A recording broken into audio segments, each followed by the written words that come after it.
Telangana BJP ఎంపీలు ఇద్దరు కాస్త తేడాగా వ్యవహరించారా? వాళ్ల నిర్ణయంతో పార్టీ కేడర్ కూడా షాక్ అయిందా? ఆ మార్పు పార్టీకి తెలిసే జరిగిందా లేక వ్యక్తిగతమా?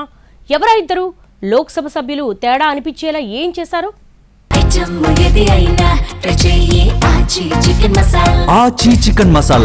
తెలంగాణలో మున్సిపల్ చైర్మన్, వైస్ చైర్మన్ ఎన్నికలు రసవత్రంగా జరిగాయి. అందులో చిత్ర విచిత్ర పరిణామాలు చోటు చేసుకున్నాయి. హంగొచ్చిన మున్సిపాలిటీల్లో ఎవరితో ఎవరు కలిశారు, ఏం పంచుకున్నారు అన్నది చివరి వరకు ఉత్కంఠగా మారిందే. సస్పెన్స్ థ్రిల్లర్ ని తలపించింది. ఈ విషయంలో కమలం పార్టీ వైఖరి గురించి ప్రత్యేక చర్చలు జరుగుతున్నాయి. కాషాయ దళం ఒక్కో మున్సిపాలిటీలో ఒక్కోలా వ్యవహరించి అసలు వీళ్లు ఎటున్నారు అన్న సంగతి అర్థం కాకుండా చేసిందే. అనైతిక పొత్తులు పెట్టుకోబోం, ఎవరితో కలవబోము అంటూ సింగిల్ లార్జెస్ట్ పార్టీగా ఉన్న కొన్ని చోట్ల ఉన్న అవకాశాన్ని వదిలేసుకుంది బీజేపీ. సరే, అది మంచి సంప్రదాయమే, ఆదర్శవంతమైన రాజకీయమే అనుకుంటూ ఉండగానే మరికొన్ని చోట్ల అన్నిటినీ పక్కన పెట్టేసి అధికారం కోసం ప్రత్యర్థులతో జతకట్టి ముక్కున వేలేసుకునేలా చేసిందే. ఒకచోట కాంగ్రెస్తో, మరొక చోట బీఆర్ఎస్తో చేతులు కలిపిన తీరును చూసి వీళ్లేంటో, వీళ్ల విధానాలేంటో అసలేం అర్థం కావడం లేదన్న రావు రమేష్ సినిమా డైలాగ్ని గుర్తు చేసుకుంటున్నారు పొలిటికల్ పండిట్స్. అందరిలాగే బీజేపీ ఎంపీలు, ఎమ్మెల్యేలు తమ నియోజకవర్గ పరిధిలోకి వచ్చే మున్సిపాలిటీల్లో ఎక్స్ అఫీషియో సభ్యులుగా నమోదు చేసుకున్నారు. ముందే అంచనాలు వేసుకుని పార్టీకి అవసరం అనుకున్న చోట నమోదు చేసుకున్నారు. అయితే ఇద్దరు ఎంపీలు and senior leaders Raghunandan Rao, ఈట్ల Rajender అందుకు భిన్నంగా వ్యవహరించారు. అసలు ఎవ్వరూ ఊహించిన చోట వాళ్లు ఎక్స్ అఫీషియో ఓటర్లుగా నమోదు చేసుకున్నారు.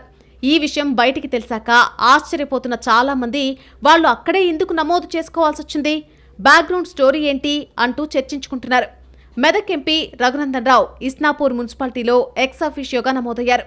ఇక ఈట్ల రాజేందర్ ఎల్లంపేట మున్సిపాలిటీలో నమోదు చేసుకున్నారు. ఇక్కడ ఆశ్చర్యకరమైన విషయం ఏంటంటే ఇస్నాపూర్లో బీజేపీ ఒక్క వార్డు కూడా గెలుచుకోలేదు. అయినా సరే ఎంపీ అక్కడెందుకు నమోదు చేసుకున్నారు అన్నది $1 మిలియన్ క్వశ్చన్. పైగా లోకల్ ఎమ్మెల్యే మహిపాల్ రెడ్డి, రఘునందన్ రావు కలిసి ఒకే కారులో రావడం చూసి అక్కడున్న వారంతా షాక్ అయ్యారట. దీని గురించే పార్టీలో హాట్ డిస్కషన్ నడుస్తోంది. మహిపాల్ రెడ్డి బీఆర్ఎస్ తరఫున గెలిచి కాంగ్రెస్ కండువా కప్పుకొని మళ్లీ పాతగూటికి చేరుకునే ప్రయత్నంలో ఉన్నారు. ఆ ఎన్నికల్లో మహిపాల్ రెడ్డి వర్గం మొత్తం బీఆర్ఎస్కే సపోర్ట్ చేసింది అన్నది లోకల్గా చెబుతున్న మాట. పైగా ఇస్నాపూర్లో చైర్మన్ సీట్ను బీఆర్ఎస్ గెలుచుకుంది. బీఆర్ఎస్కు సపోర్ట్ చేయాలన్నది ఎంపీ సొంత నిర్ణయమా లేక ఇంకేదన్నా స్టోరీ ఉందా అన్న కన్ఫ్యూజన్లో బీజేపీ నాయకులున్నారట.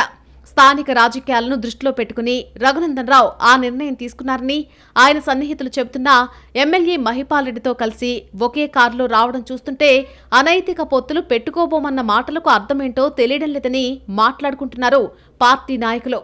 ఇదే సమయంలో ఇస్నాపూర్లో బీఆర్ఎస్కు సపోర్ట్ చేసి మరో చోట ఆ పార్టీ మద్దతు తీసుకున్నారా అన్న చర్చలు సైతం నడుస్తున్నాయి. పార్టీకి తెలిసే ఎంపీ ఆ పని చేశారంటున్నా ఎమ్మెల్యేతో కలిసి రావడాన్ని మాత్రం జీర్ణించుకోలేకపోతున్నాయట స్థానిక కాషాయ శ్రేణులు. ఇక ఈట్ల రాజేంద్ర విషయానికొస్తే ఆయన ఎల్లంపేటలో ఇందుకు ఎక్స్ అఫీషియోగా నమోదు చేసుకోవాల్సి వచ్చింది.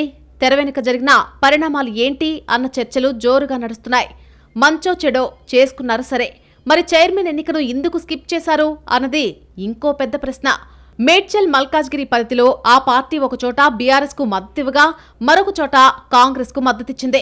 2 చోట్ల బీజేపీకి వైస్ చైర్మన్ పదవి దక్కింది. అటు ఎల్లంపేటలో ఎమ్మెల్యే మల్లారెడ్డికి ఈటెలకు మధ్య చర్చలు జరిగాయని, కానీ అవి సక్సెస్ కాలేదన్న ప్రచారం ఉంది. తాను అనుకున్న విధంగా పరిణామాలు జరగకపోవడం వల్లనే ఈటెల ఓటింగ్కు దూరంగా ఉన్నట్టు చెప్పుకుంటున్నారు.